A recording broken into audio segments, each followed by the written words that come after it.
Good morning on this April 7th, 2025. This morning I am musing about the nuance of using the expression of the word with, like being in relationship with God.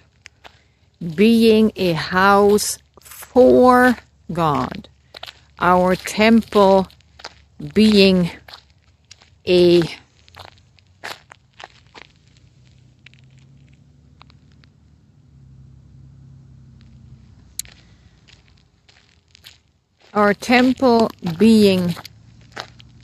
house for God, right? These words with and for, as I'm feeling into it deeply from my oneness consciousness, imply with and for implies that God,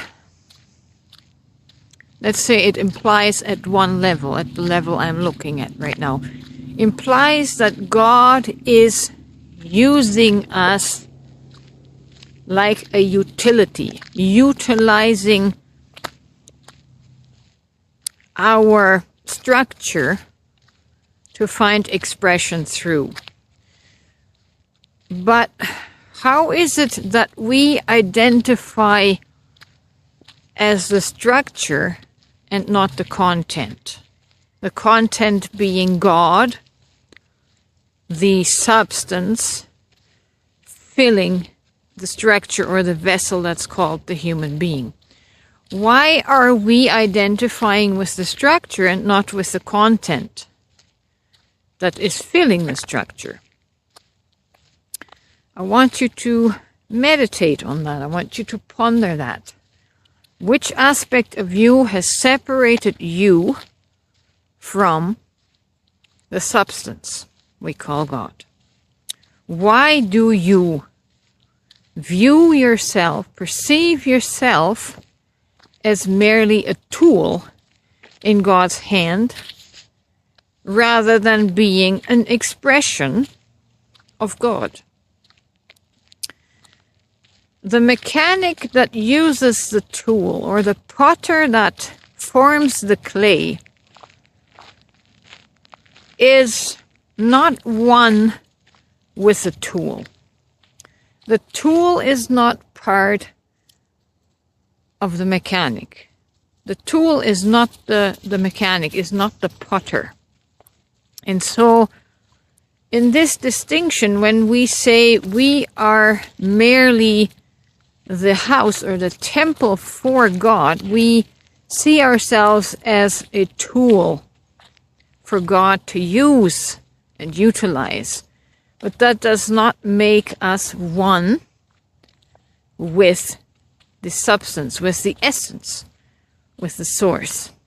It makes us a creation. It makes us something separate that source God uses. And an item that can be used is discardable. I used this explanation, this example before. Something that we have in our possession that's been given to us can be taken from us. Only that which you are can never be taken from you. And what we are at the highest level of awareness is Source, God, Essence, having a human experience. It's not in the sense that we are a separate tool, but that God utilizes the manifestation of matter to make its invisible nature, to make the invisible, to make itself visible, to come into form. So in the one sense, one could say that the invisible uses the world of matter to become visible. But again, we have to be careful not to allow our mind to make the distinction too strongly that it would separate us from the source. You are the source. You are the invisible source, the thing that we cannot explain. You are that. The only limitation is that our three-dimensional mind, our brain, cannot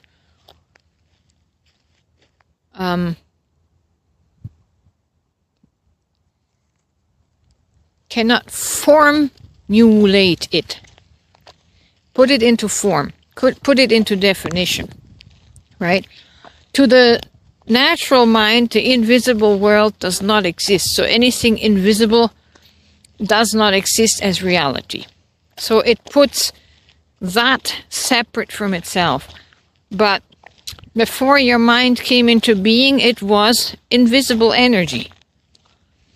And it is vibrating at a frequency that allowed that energy to manifest in the form of the physical brain, in the form of the physical body. My point is,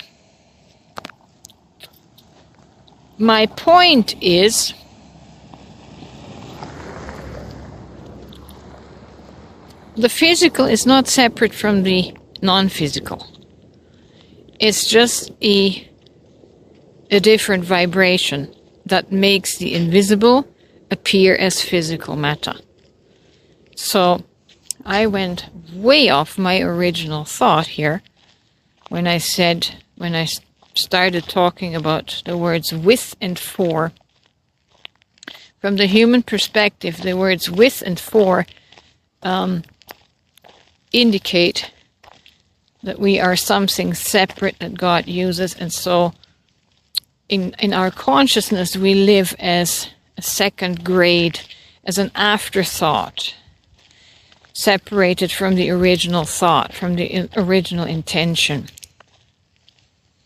And this slight degree of separation seeks to have relationship with Source, but you can only have relationship with Source if you're operating from an awareness that sees itself separate. See, I don't have relationship with God because I fully comprehend and understand and feel and sense that I am the Source expressing as a human being. So there is, it's truly oneness. There is no relationship to be had with God, with Source, because me being in full awareness of the divine Source that I am, walking about in this avatar called Renee, one could say I have a relationship with myself, and that relationship is expressed through self-awareness. I am becoming more and more self-aware of the God essence that is disguised behind this avatar. And so in having a relationship with myself, I am having relationship with and as God, as Source. Does all of that make sense? It's so hard to put it in words, but there's no mistaking it. I feel it. I feel it as a reality in my being. I feel this unity, this oneness. So there's no need to seek a relationship with anything outside of this avatar. As far as consciousness, God consciousness, or spirit consciousness goes. I am that I am.